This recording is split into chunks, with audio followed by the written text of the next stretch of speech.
A hero is someone who kind of faces the fear that's inherent in all of us, and then overcomes the adversity that is inherent in it. It seems the list of superhero movies since the dawn of the 21st century goes on and on. The revival of the genre has surpassed all expectations. It makes us wonder why the public has fallen in love with these characters over the years.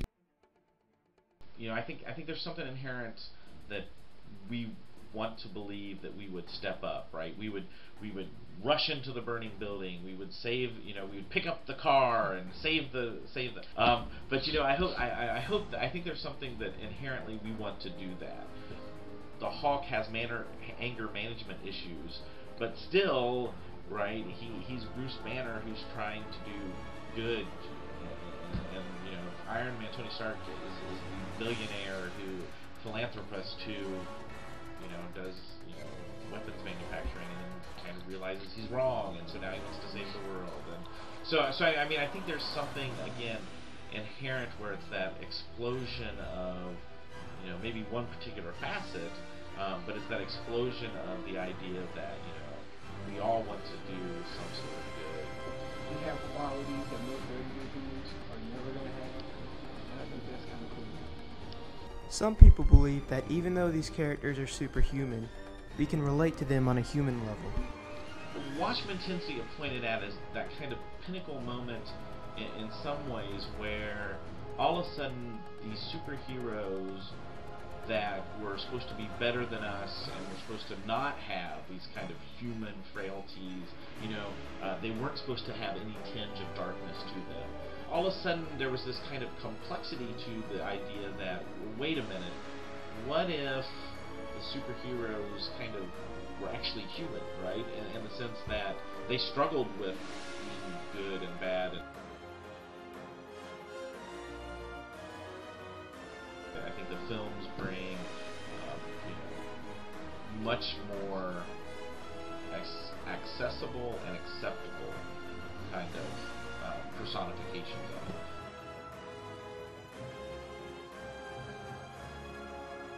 I think there have been such iconic kind of things with superheroes, and I think again they've kind of come in at different points and become kind of iconic. I think it's kind of one of those things where, like Santa Claus, right? I think they're now kind of just around. I'm gonna go see Iron Man 3 and the new Superman movie. Awesome, me too.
they tend to draw from classic myth as well, so that you have kind of these issues of, you know, a League of Extraordinary Gentlemen, which is basically what would happen if, you know, literary characters were superheroes. Okay, so hey, we're gonna have Huck Finn be this guy. We're gonna have, vampire. We're gonna have Dorian Gray, and I think there's all sorts of crisscross with that, with kind of what a classic established myth.